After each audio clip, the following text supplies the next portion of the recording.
अवधूत चिंतन श्री गुरुदेव दत्त. नमस्कार सर्वांना, श्री स्वामी समर्थ. तर पहा, स्वामींचा प्रकट दिन येतोय.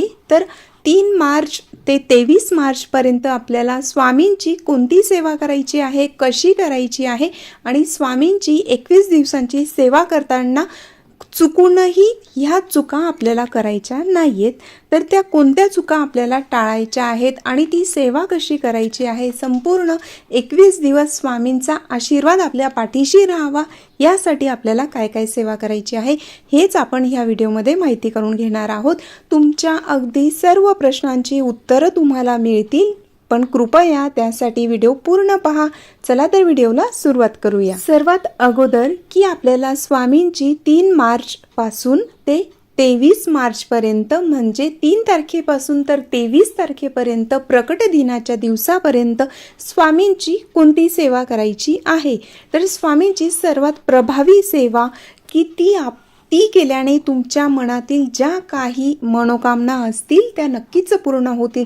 जसं की घरात सुख शांती समृद्धी राहणं, घरात भरभराट राहणं, त्याचबरोबर आपण जो काही व्यवसाय करत असतील किंवा नोकरी मिळत नसेल त्यासाठी देखील तुम्ही ही सेवा करू शकता. ज्यांचे विवाह जमत नाहीये त्यांनी देखील ही सेवा करायला विसरू नका, कारण स्वामींची 21 दिवसाची ही सेवा खूप जास्त प्रभावी अशी सेवा आहे.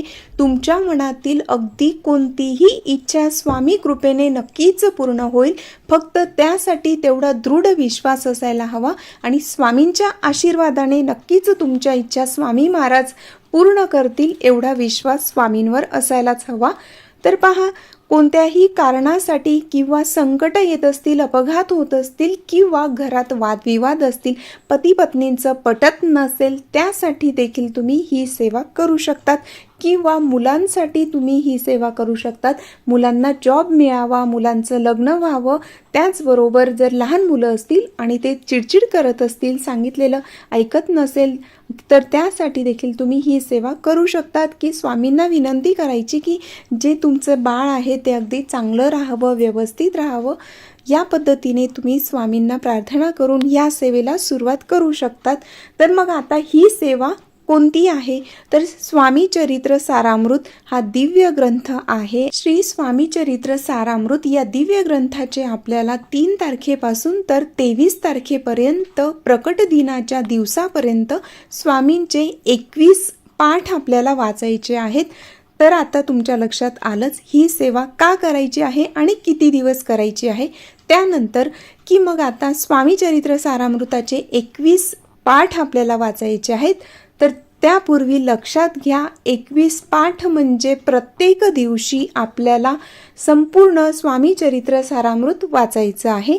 1 पासून तर 21 अध्यायपर्यंत, म्हणजे स्वामी चरित्र सारामृत या ग्रंथात 1 ते 21 अध्याय आहेत आणि ते सुरुवातीपासून तर शेवटपर्यंत संपूर्ण अध्याय आपल्याला एकाच दिवशी वाचायचे आहेत. 1 ते 21 अध्याय संपूर्ण अध्याय आपल्याला एकाच दिवशी पठण करायचे आहेत आणि तेव्हाच आपलं स्वामी चरित्र सारामृताचा 1 पाठ पूर्ण होईल.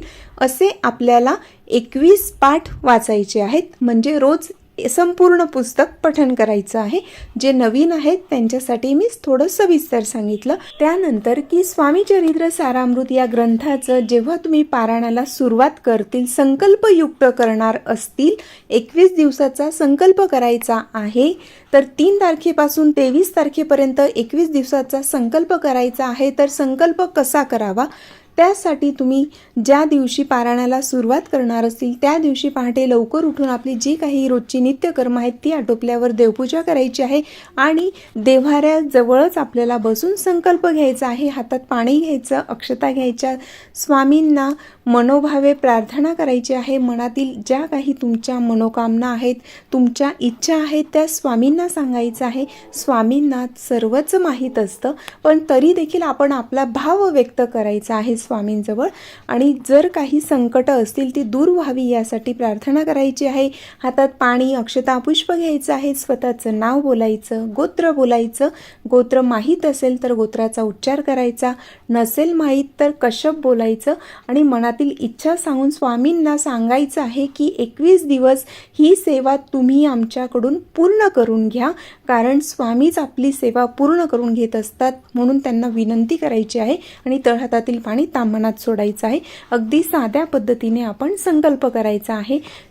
हा आपण घरच्या घरी संकल्प करायचा आहे. त्याचबरोबर आपण जेव्हा 21 दिवसाचे संकल्पयुक्त पारायणाला सुरुवात करणार असतील, तुम्ही राहतात त्या ठिकाणाहून जर जवळ स्वामींचं केंद्र असेल, मठ असेल, मंदिर असेल, जे काही असेल त्या ठिकाणी जाऊन स्वामींना नारळ, खडीसाखर, शक्य झाल्यास तुम्ही पुष्पहार देखील घेऊन जाऊ शकतात. अशा पद्धतीने नारळ, खडीसाखर आपण केंद्रात किंवा मठात घेऊन जायचं आहे. ते स्वामींना अर्पण करायचं आहे आणि स्वामींना विनंती करायची की 21 दिवसाची सेवा माझ्याकडून तुम्ही पूर्ण करून घ्या, अशी विनंती करायची आहे. तर अशा पद्धतीने आपण हे तुम्ही आदल्या दिवशी देखील केंद्रात जाऊन करू शकतात किंवा त्याच दिवशी केलं तरीही चालू शकतं. मग त्यानंतर घरी देखील संकल्प तुम्ही करू शकतात आणि मग तुम्ही स्वामी सेवेला सुरुवात करायची आहे. तर पहिल्या दिवशी आपल्याला संपूर्ण अध्याय वाचायचे आहेत. 1 पासून तर 21 अध्याय संपूर्ण पुस्तक एकदा वाचलं म्हणजे एक पाठ पूर्ण झाला असं म्हटलं जातं. त्यानंतर की आता ही सेवा करताना नियम कोणते पाळायचे आहेत, तर सर्वात महत्त्वाचा नियम की आपल्याला 1 ते 21 दिवस म्हणजे 3 तारखेपासून तर संपूर्ण पारायण तुमचं पूर्ण होईपर्यंत 21 पाठ पूर्ण होईपर्यंत मांसाहार करायचा नाही. हा अतिशय महत्त्वाचा नियम आहे, तो प्रत्येकाने पाळायचा आहे. त्यानंतर की परान्न घ्यावं का, शक्यतोवर परान्न खायचं नाही. 21 दिवस जर नियम पाळता आले तर जरूर पाळा. जेवढी तुम्ही मनापासून सेवा कराल, जेवढे जमतील तेवढे जे महत्त्वाचे नियम आहेत ते तरी आपण पाळायचे आहेत. परान्न देखील घेऊ नये, कधीच घ्यायला नको. पण नाही तर कमीत कमी आपण 21 दिवस तरी हे नियम कटाक्षाने पाळायचे आहेत. त्यानंतर ब्रह्मचर्याचं पालन करावं का, तर 21 दिवस ब्रह्मचर्याचं पालन केलं किंवा नाही केलं तरी देखील हरकत नाही. त्यानंतर की आता आपण कांदा, लसूण वगैरे हे खाल्लं तर चालेल का, तर आपण कांदा, लसूण वगैरे जे काही तुम्ही रोजचं जेवण बनवत असतील तर ते तुम्ही खाऊ शकतात. त्यानंतरचा नियम आहे की स्वामी चरित्र सारामृत हे आपण केव्हा वाचावं, तर दिवसभरात तुम्हाला जेव्हा वेळ मिळेल त्यावेळेला तुम्ही ते वाचू शकतात. त्यासाठी जर शक्य झालं तर एक वेळ ठरवून घ्यायची आहे, त्याच वेळेला रोज आपण वाचायला बसायचं आहे. पण काही वेळेला आपल्याला प्रत्येक दिवस सारखा नसतो, तर एखाद्या दिवशी काही काम आलं आणि त्या वेळेला जर तुम्ही वाचू शकले नाही तर हरकत नाही. दिवसभरात तुम्हाला जसं जमेल आणि जेव्हा वेळ मिळेल तेव्हा तुम्ही ते वाचू शकता. स्वामी चरित्र सारामृताचे 21 पाठ वाचायचे आहेत, पण त्यासोबत आपल्याला रोज 11 माळी श्री स्वामी समर्थ जप देखील करायचा आहे आणि 11 वेळा तारक मंत्र बोलायचा आहे. पण ज्यांना जास्त वेळ नसेल तर त्यांनी स्वामी चरित्र सारामृताचे 21 पाठ वाचायचे आहेत, पण रोज कमीत कमी 1 माळ तरी श्री स्वामी समर्थ मंत्र जो आहे त्याचं 1 माळ जप करायचा आहे आणि तारक मंत्र देखील कमीत कमी 1 वेळा तरी बोलायचा आहे. आणि जर वेळ असेल तर तुम्ही जास्त वेळा देखील पठण करू शकतात.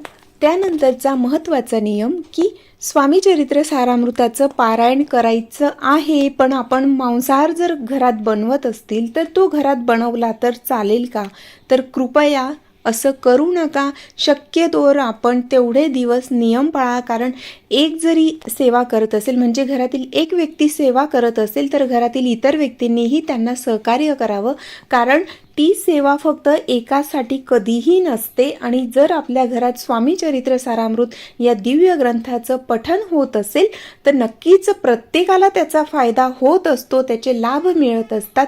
म्हणून कृपया घरामध्ये 21 दिवस मांसाहार बनवू नका. प्रयत्नपूर्वक ते आपण टाळायचंच आहे. स्वामी चरित्र सारामृत 21 पारायण करायचे आहेत, तर त्यासाठी पाठाची मांडणी करावी का, तर लक्षात घ्या वेगळा पाठ मांडण्याची आवश्यकता नसते. ज्या ठिकाणी आपण देव्हाऱ्यात स्वामींची स्थापना केलेली आहे, स्वामींचा फोटो असेल, मूर्ती असेल, तरी देखील तुम्ही त्या ठिकाणी रोज तुम्ही पारायण वाचू शकतात. फक्त वाचायला बसण्यापूर्वी आपण त्या ठिकाणी धूप दीप प्रज्वलित करायचा आहे आणि मग नंतर आपण पारायणाला सुरुवात करायची आहे. तर अशा पद्धतीनेही तुम्ही करू शकतात. पण जर तुमची इच्छा असेल की 21 दिवसाचं अनुष्ठान करते, तर मला अगदी व्यवस्थितच सर्व स्वामींचा छान पाटाची मांडणी करायची आहे, छान सजावट करायची आहे, तर तुम्ही तशा पद्धतीने करू शकतात. वेळ असेल, घरात जागा असेल आणि तुमची इच्छा असेल तर तुम्ही पाटाची मांडणी करू शकतात. किंवा इतर जणांना जर नसेल शक्य तर नाही केली तरी देखील हरकत नाही. त्यासाठी तो नियम कंपल्सरी नाहीये. जर महिला हे पारायण करणार असतील तर आता स्त्रियांना मासिक धर्म असेल तर मग हे पारायण कसं करावं लक्षात घ्या. सुरुवातीला तुम्ही सुरुवात करू शकतात आणि जर समजा मध्येच तुमचा मासिक धर्म आला तर तेवढे 5 ते 6 दिवस तुम्ही वाचायचं नाही. तेवढे दिवस नंतर पुढे तुम्ही वाढवू शकतात. मासिक धर्म गेल्यानंतर तुम्ही अगोदर जेवढे पाठ वाचलेले आहेत त्याच्या पुढच्या पाठाला सुरुवात करायची आणि नंतर तेवढे दिवस तुम्ही पुढे ते पोस्टपोन करून कंप्लीट करू शकतात. पण आपल्याला 21 पाठ वाचायचेच आहेत. जर समजा महिला किंवा पुरुष हे पारायण करत असतील आणि बाहेर गावी जर जावं लागलं 21 दिवसात तर काय करावं, तर लक्षात घ्या, शक्यतोवर आपण बाहेर जाणं टाळायचंच आहे 21 दिवस. कारण आपण संकल्पयुक्त करतोय म्हणून ती सेवा आपण आपल्या घरी करायची असते. तर ट्रेनमध्ये ट्रॅव्हलिंगमध्ये आपण करू शकतो का, तर असं चालत नाही. ती नित्यसेवेचं एक वेळ ठीक आहे, पण ही आपली संकल्पयुक्त सेवा आहे म्हणून ती आपण आपल्या घरी करायची आहे.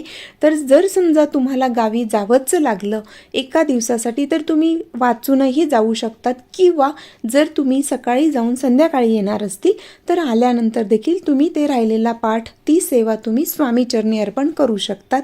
त्यानंतरचा महत्त्वाची गोष्ट की 21 पाठ वाचल्यानंतर उद्यापन कसं करावं, तर लक्षात घ्या, स्वामी चरित्र सारामृत या दिव्य ग्रंथाचं जर तुम्ही संकल्पयुक्त पारायण करतायत तर त्याचं उद्यापन करणं म्हणजे काय की अगदी सर्वात स्वामींना आवडणारी सेवा म्हणजे अन्नदानाची सेवा. तर तुमची इच्छा असेल तर तुम्ही अन्नदान करू शकतात. पण अन्नदान कोणाला करावं की ज्यांना खरंच अन्नाची गरज आहे अशाच व्यक्तींना अन्नदान करायचं आहे. आपण कुठलंही अनुष्ठान केलं असेल, कोणतंही पारायण केलं असेल तर त्याचं उद्यापन हे आपण अन्नदानानेच करायला हवं. कारण जरी पुस्तकात किंवा कुठेही त्याचे नियम नसले तरीही आपण आपल्या मनाने जमतील तेवढं, शक्य होईल तेवढं आपण अन्नदान करायचा प्रयत्न करायचा आहे. कारण सर्वश्रेष्ठ अशी सेवा म्हणजे अन्नदानाची सेवा आहे. म्हणून कोणतंही पारायण असेल, फक्त स्वामी चरित्राचं हे 21 दिवसाचंच नाही तर इतर पारायण जरी तुम्ही करत असतील तर आपण त्या पुस्तकात ग्रंथात नियम असेल नसेल तरीही आपण अन्नदान करायचं आहे. त्यानंतरची महत्त्वाची गोष्ट, जर समजा तुम्हाला 21 दिवसाचं अनुष्ठान करायचं असेल, स्वामी चरित्र सारामृताचे 21 पाठ वाचायचे असतील, पण अगदी 3 तारखेपासूनच तुम्हाला ते शक्य झालं नाही, तुम्ही बाहेरगावी असतील, सुतक असेल, मासिक धर्म असेल किंवा अजून काही कारणं असतील, जर समजा तुम्ही 3 मार्चपासून ह्या सेवेला सुरुवात करू शकले नाही तरी देखील तुम्ही नंतर अगदी 2-3 दिवसानंतर देखील सुरुवात करू शकतात. का, कारण पुढे म्हणजे स्वामीचा जो प्रकट दिन आहे तर प्रकट दिनानंतर देखील तुम्ही हे पारायण पूर्ण झाले, 21 पाठ पूर्ण झाले तरीही चालू शकतं. म्हणजेच काय की प्रकट दिन हा 23 तारखेला आहे तर अगदी 27-28 तारखेपर्यंत तुमचे 21 पाठ झाले पूर्ण तरीही चालू शकतं. कारण काहींना सुरुवातीचे 5-6 दिवस नाही जमलं तरीही जेव्हा जमेल त्या दिवसापासून तुम्ही सेवेला सुरुवात करू शकतात. अशी ही माहिती होती. आवडली असेल तर लाईक आणि शेअर जरूर करा. श्री स्वामी समर्थ.